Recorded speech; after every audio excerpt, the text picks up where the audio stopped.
Менің елім Байгайстан, менің жерім Байгайстан.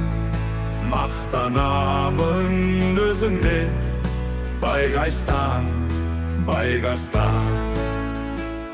Көп болды видео шықпағанына, кешірім сұраймын. Бірақ онда өзінде себептері бар. Мен Байгайстанға көшіп кеткен болатынмын. Не? Сендер Байгайстан туралы естімегенсіңдер ме не? Бұл жаңадан ашылған мемлекет қой. Ой, бұл жерде кайф екен бар ғой. Бұл жақта біз киіз үйлерде тұрамыз. Ешқандай газ тоққа төлемейсің, Заңдарды өте керемет екен. Бірақ айтқаны 120 теңге. Бұл минус енді. Әр күн сайын адамдар көбейіп жатыр. Киіз үйлерде әр күн сайын көбейіп жатыр. Президентіміз өте керемет адам екен. Ішкі істер министр бірақ сәл қуатты. Өте керемет әрі мықты мемлекет екен. Маған ұнады. Ал енді қумай шынды айтсақ, Байгайстан ол ешқандайғы мемлекет емес. Ол Байгайс тобының жаңа сериалы. Бірақ көбісі әлі бұл туралы білмейді екен. Ал енді сериалдың сюжетін айтайық. 3 дос өмір сүріпті. Біреу аппақ арық ұзын, екіншісі толықтау қара ұзын, үшіншісі толықтау аппақ қысқа. Сол үшеуі бірге бір жалдамалы квартирада өмір сүріпті. Сол тамақ ішіп отырып олар жарай тамақ ішіп отқан жоқ, себебі тамақ ол кезде дайын емес етін. Жай дастархан басында отырып олар соңғы қиындықтарды, уақыттың ауысқан анау-мынауды талқылап отырады. Бірақ ұзақ әңгімелесіп олар отыра алмайды. Себебі квартираның есі келіп, квартираны көріп оларға ұрсып оларды үйден қуып шығады. Енді олар сол подъезде түнеуіне тура келеді. Ұйықтап жатып түсіне біреуіне атасы келіп оған жұмыс жасамайсың ба? Намыс жоқ чмо деп айтып ұрсады. Енді ақша жоқ қой, квартирадан қуып жер деген жауапқа атасы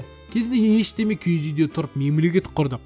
Ал сендер осы мемлекетте тұрып квартира аламай жүрсіңдер ма деп қайтып кетіп қалады. Үшеуі қайта оянады және несие алып киіз үй сатып алады. Үшеуі сол киіз үйдің ішіне жаңа заң қабылдай бастайды. Және соңында жаңа мемлекет ашады. Байгайстан. Мен толығымен айтпадым, өздерің каналына кіріп көріп кетіңдер. Өте қызықты сериал екен. Дәл қазір тек бір-ақ бөлімнен шыққандықтан басқа сюжет туралы мен айта алмаймын. Әзілі туралы айтпай-ақ қойсақ та болады. Бұл топтың әзілдері әрдайым өтеді. Өзім түсінім бойынша Қазақстанның заңдарына, қиындықтарына әрі уақыттың өзгергеніне шыдамай, өздері бөлек заң бар, конституциясы бар мемлекет ашқан 3 туралы сериал. Маған ұнады және де келесі бөлімдерін асыға күтемін. Ал мен де осымен аяқтайын. Сендермен болған мен Олжас Тоқыбай достар. Каналға тіркеліп лайк басуды ұмытпаңдар.